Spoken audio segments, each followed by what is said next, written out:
ಈ ದೇಹದೊಳಗೂ ಕೂಡ ಮಧು ಕೈಟಬರ್ ಅಂತಕ್ಕಂಥವ್ರು ಅದಾರ. ಯಾರ ಮಧು ಕೈಟಬರು ಅಂತಂದ್ರ ನಮ್ಮಲ್ಲಿರ್ತಕ್ಕಂಥ ಫಲ ಇಚ್ಛೆಯನ್ನ ಉಳತಕ್ಕಂಥ ಕರ್ತೃತ್ವದ ಗುಣ ಉಳತಕ್ಕಂಥವರೇ ಮಧು ಕೈಟಬರು. ಏನಪ್ಪಾ ಇದು ಕರ್ತೃತ್ವದ ಗುಣ ಅಂತಂದ್ರ ನಾ ಮಾಡೀನಿ, ನಂದು, ನಾನು ಅಂದ್ರೆ ಮಧು ಕೈಟಬರಲ್ಲಿ ಇತ್ತಲ್ಲ, ನೀ ಏನ ದೊಡ್ಡ ದೇವರು, ನೀ ಏನ್ ನನಗೆ ಹೊರ ಕೊಡುದು, ನಾನ ಕೊಡ್ತೀನಿ, ಯಾಕೆ ನಿನಕ್ಕಿಂತ ದೊಡ್ಡ ಅನ್ನೋದು ಇತ್ತು ನೋಡ ಅವ್ರಿಗೆ. ಹಂಗ ಆ ಗುಣ ಉಳ್ತಕ್ಕಂಥವ್ರು, ಆ ಗುಣ ನಾನು ಅಂತಕ್ಕಂಥ ಗುಣ ನಮ್ಮಲ್ಲಿ ಇತ್ತು ಅಂತಂದ್ರ ಅದ ಏನು ಅಂತಂದ್ರೆ ಮಧು ಕೈಟಬರು ಅಂತ. ಅದಕ್ಕೆ ಮನುಷ್ಯ ಮೊದಲು ಆ ನಾನು ಅಂತಕ್ಕಂಥದ್ದನ್ನ ಬಿಡಬೇಕಂತ. ಈಗ ಮನುಷ್ಯಗೆ ಎಷ್ಟು ನಾನು ನಾನು ಏನ ಮಾಡೋದಕ್ಕ ನೋಡ್ಬೇಕು ನೀವು. ಸಣ್ಣ ಸಣ್ಣ ಕೆಲಸ ಮಾಡಿಸ್ತಿರ್ತಾರೆ, ಅದನ್ನ ನಾ ಮಾಡಿನ್ರಿ, ಏನೋ ಒಂದಿಟ್ಟು ಏನೋ ದಾನ ಕೊಟ್ಟಿರ್ತಾನ ಅದನ್ನ ನಾ ಕೊಟ್ಟನ್ರಿ. ಈಗಿನೊಳಗಂತ್ರಿ ಈಗಿನವ್ರ ದಾನ ಕೊಡೋರು ಎಷ್ಟು ನಾ ಅನ್ನೋದು ಇರ್ತೈತಿ ಅಂತಂದ್ರ, ಏನೋ ಒಂದು ಸಣ್ಣ ವಸ್ತು ಕೊಟ್ಟಾರ ಅನ್ಕೋರಿ ನೀವು, ಹೌದಾ, ಮಟ್ಟಕ್ಕ ಏನೋ ಸಣ್ಣ ವಸ್ತು ಕೊಟ್ಟಾರ ಅಂದ್ರು ಆ ವಸ್ತುವಿನ ಮೇಲೆ ಆ ವಸ್ತು ಕಾಣೋಕ್ಕಿಂತ ಮುಂಚಿತವಾಗಿ ಏನು ಅಂತಂದ್ರ ಅವ್ರ ಹೆಸರ ದೊಡ್ಡದಾಗಿ ಕಾಣ್ತಿರ್ತೈತಿ. ಯಾಕ ಅದನ್ನ ನಾ ಕೊಟ್ಟು ಅನ್ನೋದು ಗೊತ್ತಾಗ್ಬೇಕು ಅಂತ. ಎಲ್ಲಾರು ಬಂದವರೆಲ್ಲ ನೋಡ್ಬೇಕು ಅದನ್ನ ಹೆಸರು, ಇದನ್ನ ಇಂಥವ್ರು ದಾನಿಗಳು ಕೊಟ್ಟಾರಪ್ಪ, ಇದನ್ನ ಅವರ ಕೊಟ್ಟಾರ ಅಂತ ಗೊತ್ತಾಗ್ಬೇಕು. ಈಗ ನಾನು ನಾನು ಅಂತಕ್ಕಂಥದ್ದು ಮನುಷ್ಯನ ಎಷ್ಟು ಮನುಷ್ಯಾಗ ನಾ ಅನ್ನೋದು ಐತಿ ಅಂತಂದ್ರ ಬಹಳ. ಒಬ್ಬ ಶಿಲ್ಪಿ ಇದ್ದ, ಬಹಳ ಅದ್ಭುತವಾಗಿರ್ತಕ್ಕಂಥ ಶಿಲ್ಪಿ. ಯಾವ ಒಂದು ಮೂರ್ತಿ ನೋಡ್ಲಿ, ಯಾವುದೇ ಒಂದು ಮನುಷ್ಯನ ನೋಡ್ಲಿ, ಅವ ಹೆಂಗದಾನ ಹಂಗ ಏನ್ ಮಾಡ್ತಿದ್ದ ಅಂತ ಕೆತ್ತನೆಯನ್ನ ಮಾಡ್ತಿದ್ದ ಅವ ಮೂರ್ತಿ. ಅಷ್ಟು ದೊಡ್ಡ ಅದ್ಭುತವಾಗಿರ್ತಕ್ಕಂಥ ಕಲಾಕೃತಿಯನ್ನು ಮಾಡ್ತಕ್ಕಂಥ ಶಿಲ್ಪಿ. ಅಂತ ಶಿಲ್ಪಿ ಮುಂದೆ ಒಮ್ಮೆ ಏನಾಯ್ತು ಅಂತಂದ್ರ, ಒಬ್ಬ ಮಹಾತ್ಮ ಆ ಶಿಲ್ಪಿಯ ಮನೆ ಮುಂದೆ ಹಾದು ಹೊಂಟಿದ್ದ. ಆ ಶಿಲ್ಪಿ ಮನೆ ಮುಂದೆ ಹಾದು ಹೊಂಟುವಾಗ ಶಿಲ್ಪವನ್ನ ನೋಡಿದ್ರ ಆ ಮಹಾತ್ಮರು ನೋಡಿ ಬಹಳ ಆನಂದ ಪಡ್ತಾನ. ಅಬ್ಬಬ್ಬ ಏನ್ ಶಿಲ್ಪಿಯಪ್ಪ, ಏನ್ ಕೆತ್ತನೆ ಮಾಡ್ಯಾನ, ಬಹಳ ಅದ್ಭುತ ಕೆತ್ತನೆ ಮಾಡ್ಯಾನ. ಯಾರಪ್ಪ ಒಂದ ಒಳಗಿದ್ದವ ಇಷ್ಟ ಅಣಗೋಡ ಹೊರಗೋಡ ಬಂದ ನಾನ ಮಾಡಿನ್ರಿ ನಾನ ಮಾಡಿನ್ರಿ ನಾನ ಮಾಡಿನ್ರಿ ಅಂದವ. ಹಿಂಗ ನಾನ ಮಾಡಿನ್ರಿ ಅಂದಾಗ ಮಹಾತ್ಮರ ಕಣ್ಣಿಗೆ ಅವನ ಕೈ ತೋರಿಸಿದ್ರು. ಕೈ ಬಿತ್ತು. ಆಗ ಮಹಾತ್ಮರ ಅಂದ್ರಂತ, ಶಿಲ್ಪಿ ಎಲ್ಲ ಬಹಳ ಚಲೋ ಅದಾನ, ಆದ್ರೆ ಈ ಶಿಲ್ಪಿಗೆ ನಾ ಅಂತಕ್ಕಂಥದ್ದು ಬಹಳ ಐತಲ್ಲ ಅಂತ. ಆಗ ಮಹಾತ್ಮರಂದ್ರು ನೀನ್ ಕೈ ತೋರ್ಸಪ್ಪ ಅಂದ್ರು. ಕೈ ತೋರ್ಸಿದ ಹಿಂಗ ಕೈ ತೋರ್ಸಿದಾಗ ಮಹಾತ್ಮರಂದ್ರು ಅಂದ್ರು, ಯಾಕ್ರಿ ಏನಾಯ್ತು? ಅಲ್ಲ ಬಹಳ ಚಂದ ನೀ ಎಲ್ಲ ಶಿಲ್ಪಿ ಅದಿ, ಬಹಳ ಅದ್ಭುತ ಕೆತ್ತನೆ ಮಾಡ್ತಿ, ಆದ್ರೆ ಏನ್ ಮಾಡೋದಪ್ಪ, ಭಗವಂತ ನಿನ್ನ ಆಯುಷ್ಯ ಬಹಳ ಕೊಟ್ಟಿಲ್ಲ ನಿನಗ. ನಾಳೆಲ್ಲ ನಾಡ್ದ ಏನು ಅಂತಂದ್ರ ಯಮ ಬರ್ತಾನ, ಬಂದು ನಿನ್ನ ಕರ್ಕೊಂಡು ಹೋಗ್ತಾನ ಅಂದು. ಯಾವಾಗ ಹಿಂಗ ಅಂದ ಶಿಲ್ಪಿ ಅಂದ, ಯಪ್ಪ ನೀವು ಮಹಾತ್ಮರಿದ್ರಿ, ನನ್ನ ಸಾವು ನಾಳೆ ನಾಡ್ದ ಐತೆ ಅಂತ ಹೇಳ್ತೀರಂದ್ರ ಈ ಸಾವಿನ ತಪ್ಸೊಳಗ ಏನಾರ ಒಂದು ಉಪಾಯ ಹೇಳ್ರಿ ಅಂದೇವ.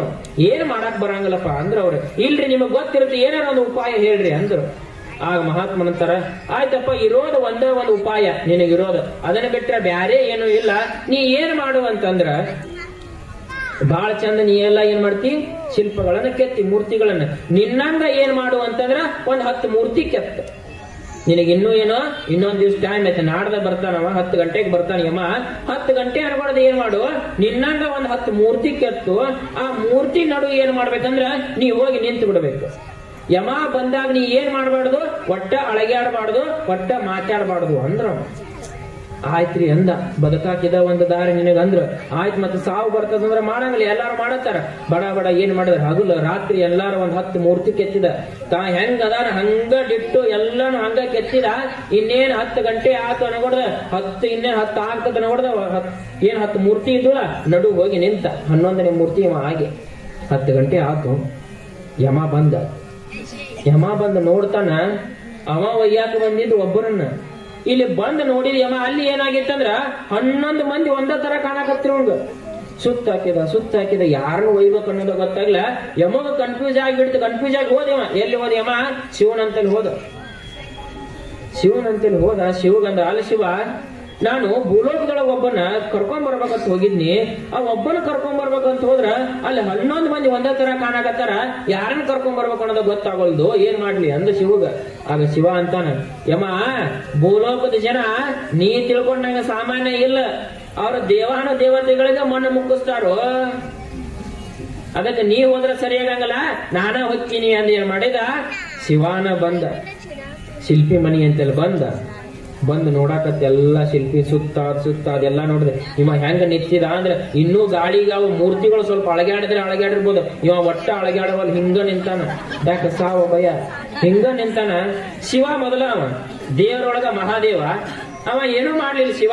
ಒಂದ್ 10 ನಿಮಿಷ ಸುಮ್ಮನೆ ನಿಂತು ದೂರ ಸರದ ಅಬ್ಬಾ ಏನ ಮೂರ್ತಿಪ್ಪ, ಯಾರ ಕೆತ್ತಾರೋ ಬಹಳ ಚಂದ ಕೆತ್ತಾರ ಅಂದ ನಾನ ಕೆತ್ತಿದ್ದ ಹೊರಗೆ ಬಂದ್ಬಿಟ್ಟು, ಬಾ ನನಗೂ ನೀನ ಬೇಕಾಗ್ಯತ್ತ ಅಂತ ಕರ್ಕೊಂಡು ಹೋಗ್ಬಿಟ್ಟ.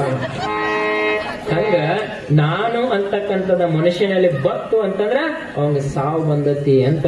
ಆ ನಾನು ಅನ್ನತಕ್ಕಂಥ ಅಹಂಕಾರ ಮನುಷ್ಯನೊಳಗ ಇರಬಾರದು. ಯಾಕಂದ್ರೆ ಎಲ್ಲದಕ್ಕೂ ಕಾರಣ ಆ ದೇವಿ ಸಾಕ್ಷಾತ್ ಪರಮಾತ್ಮ. ನಾ ಕೊಟ್ಟಿನಿ, ನಾ ಮಾಡೀನಿ. ಏನು ಕೊಡ್ತೀವಿ, ಏನು ಮಾಡ್ತೀವಿ? ನಮ್ಮಿಂದ ಏನಾರ ಮಾಡಕ್ ಸಾಧ್ಯ ಐತೆ ಹೇಳ್ರಿ ನೋಡೋಣ. ಏನು ಮಾಡಕ್ ಸಾಧ್ಯ ಐತೆ ನಮಗ? ನೀವು ಶಿವಾಜಿ ಮಹಾರಾಜರು ಕೇಳಿರಲ್ಲ, ಶಿವಾಜಿ ಮಹಾರಾಜರ ಗುರು ಯಾರ್ರಿ? ರಾಮದಾಸರು. ನೆನಪಿಟ್ಟುಕೋರಿ ಸ್ವಲ್ಪ. ಶಿವಾಜಿ ಮಹಾರಾಜರ ಗುರು ರಾಮದಾಸರು. ಶಿವಾಜಿ ಮಹಾರಾಜ ದೊಡ್ಡ ಕೋಟೆ ಕಟ್ಟಿಸ್ತಿದ್ದ.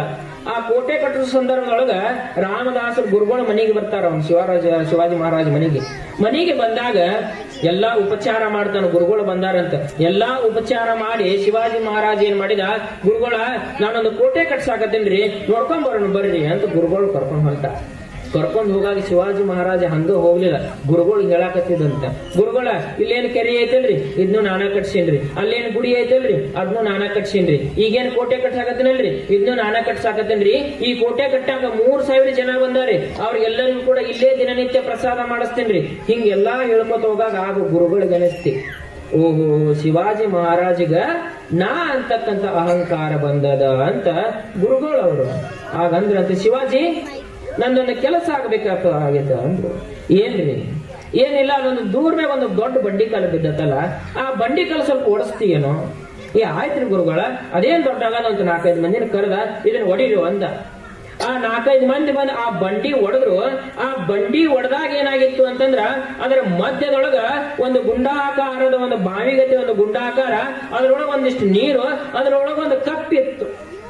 ಯಾವಾಗ ಕಪ್ಪಿತ್ತು ಆಗ ರಾಮದಾಸರ ಅಂತಾರಂತ, ಅಲ್ಲೋ ಶಿವಾಜಿ, ಆ ಕಲ್ಲಿನೊಳಗ ಒಂದು ಗುಂಡು ತೋಡಿ ಅದ್ರೊಳಗ ನೀರ್ ಹಾಕಿ ಆ ಕಪ್ಪಿನ ನೀನ ಸಾಕಾಕತ್ತಿ ಏನು ಅಂದ್ರು.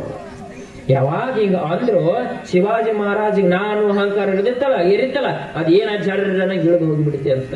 ಅಂದ್ರೆ ಕಲ್ಲೊಳಗಿರೋ ಕಪ್ಪೆಗೂ ನೀರು ಆಹಾರ ಕೊಡ್ತಾನೆ ಅಂತಂದ್ರೆ ಇದು ಮನುಷ್ಯನಿಗೆ ಸಾಧ್ಯ ಐತೇನೋ? ಮನುಷ್ಯನಿಗೆ ಸಾಧ್ಯ ಇಲ್ಲ. ಅದಕ್ಕೆ ಎಲ್ಲದಕ್ಕೂ ಆ ಪರಮಾತ್ಮ ಇಳೆ ನಿಮ್ಮ ದಾನ, ಬೆಳೆ ನಿಮ್ಮ ದಾನ, ಸುಳಿದು ಸೂಸುವ ಗಾಳಿ ನಿಮ್ಮ ದಾನ, ಇತ್ತು ನಿಮ್ಮ ದಾನ, ಬಿತ್ತು ನಿಮ್ಮ ದಾನ, ನಿಮ್ಮ ದಾನವನ್ನುಂಡು ಅನ್ಯರ ಮಗಳು ಪುಣ್ಯಗಳ ನೀನೆಂಬಿ ರಾಮನಾಥ. ಎಲ್ಲವೂ ಕೂಡ ಪರಮಾತ್ಮ ಕೊಟ್ಟಿರ್ತಕ್ಕಂಥದ್ದು. ಇಲ್ಲಿ ನಾವು ಮಾಡಬೇಕಾಗಿರ್ತಕ್ಕಂಥದ್ದು ಏನೇನೂ ಇಲ್ಲ. ಯಾರ ಗಾಳಿ ಸೃಷ್ಟಿ ಮಾಡಕ್ಕಾಗತ್ತ? ಆಗಂಗಿಲ್ಲ. ನೀರು ಸೃಷ್ಟಿ ಮಾಡಂದ್ರೆ ಮಾಡಕ್ಕಾಗತ್ತ? ಗುಡ್ಡ ಕಲ್ಲು ಇಷ್ಟು ದೊಡ್ಡ ದೊಡ್ಡ ಬೆಟ್ಟಗಳದಾವ, ಇವನ್ನೆಲ್ಲ ಸೃಷ್ಟಿ ಮಾಡಕ್ಕಾಗತ್ತ? ಮನುಷ್ಯನಿಗೆ ಏನೇನೋ ಸೃಷ್ಟಿ ಮಾಡಕ್ ಮನುಷ್ಯನಿಗೆ ಸಾಧ್ಯ ಇಲ್ಲ. ಅದಕ್ಕ ಎಲ್ಲವನ್ನು ಕೊಟ್ಟಿರ್ತಕ್ಕಂಥವನು ಆ ಪರಮಾತ್ಮ, ಆ ಜಗಜ್ಜನನಿ. ಅದಕ್ಕ ನಾನು ಅಂತಕ್ಕಂಥದ್ದು ಬಿಡಬೇಕು, ಎಲ್ಲರೂ ನಾವು ಅಂತಕ್ಕಂಥದ್ದು ಮನುಷ್ಯನಲ್ಲಿ ಬರಬೇಕು. ಈಗ ನಾನು ಅಂತಕ್ಕಂಥ ಗುಣ ಇತ್ತು ಅಂತಂದ್ರೆ ಹೆಂಗ ಪುರಾಣದೊಳಗ ಮಧುಕೈಟವರ ಸಂಹಾರ ಆದ್ರೂ ಹಂಗ ನಾವು ಕೂಡ ಏನಾಗ್ತೀವಿ, ನಮ್ಮ ಜೀವನದೊಳಗ ಸಂಹಾರ ಆಗ್ತೀವಿ. ಅದಕ್ಕೆ ನಾ ಅನ್ನೋದು ಮನುಷ್ಯನೊಳಗ ಬರಬಾರದು, ನಾನು ಅಂತಕ್ಕಂಥದ್ದು ಇರಬಾರ್ದು ಅಂತಕ್ಕಂಥ ವಿಷಯವನ್ನ ಏನ್ ಮಾಡಿದ್ರು ಚಿದಾನಂದ ಅವಧೂತರು ದೇವಿ ಪುರಾಣದೊಳಗ ಮಧುಕೈಟವರ ಸಂಹಾರ ಮಾಡಿ, ಇವತ್ತಿಂದ ನಾವು ದೇವಿ ಪುರಾಣದೊಳಗ ಮಧುಕೈಟವರ ಸಂಹಾರ ಆತು. ನಾವೇನ್ ಸಂಹಾರ ಮಾಡ್ಕೋಬೇಕೀಗ? ಏನ್ ಮಾಡ್ಕೋಬೇಕ್ರಿ? ನಾನು ಅಂತಕ್ಕಂಥದ್ದನ್ನ ನಾವು ಸಂಹಾರ ಮಾಡ್ಕೊಳ್ಬೇಕು. ಅದಕ್ಕ ದೇವಿ ಪುರಾಣ, ಅದಕ್ಕೆ ಏನು ಬೇರೆ ದೇವಿ ಬಂದ್ಲು, ಯುದ್ಧ ಮಾಡಿದ್ಲು, ಅವ್ರನ್ನ ಸಂಹಾರ ಮಾಡಿದ್ಲು, ಇದನ್ನಷ್ಟ ನೆನಪಿಟ್ಕೊಳ್ಳೋದಲ್ಲ. ಆ ಯಾಕೆ ಸಂಹಾರ ಮಾಡಿದ್ಲು, ನಾವೇನು ಸಂಹಾರ ಮಾಡ್ಕೊಳ್ಬೇಕು ಅಂತಕ್ಕಂಥದ್ದನ್ನ ನೆನಪಿಟ್ಟುಕೊಳ್ಳೋದಕ್ಕ ದೇವಿ ಪುರಾಣ ಮತ್ತು ದೇಹದ ಪುರಾಣ.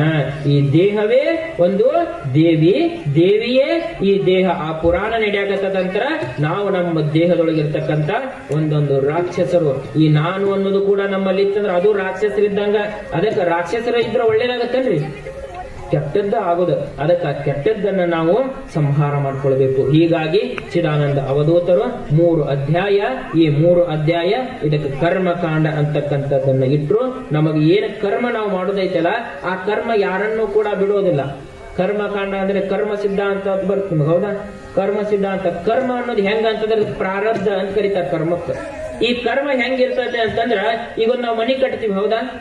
ಆ ಮನಿ ಕಟ್ಟಬೇಕಾಗಿತ್ತಂದ್ರೆ ಮೊದಲು ಏನ್ ಮಾಡ್ತೀವ್ರಿ? ಒಂದು ಬಿಳಿ ಹಾಳ್ಯಾಗ ಸ್ಕೆಚ್ ಹಾಕಿಸ್ತೀವಿ ಹೌದಾ.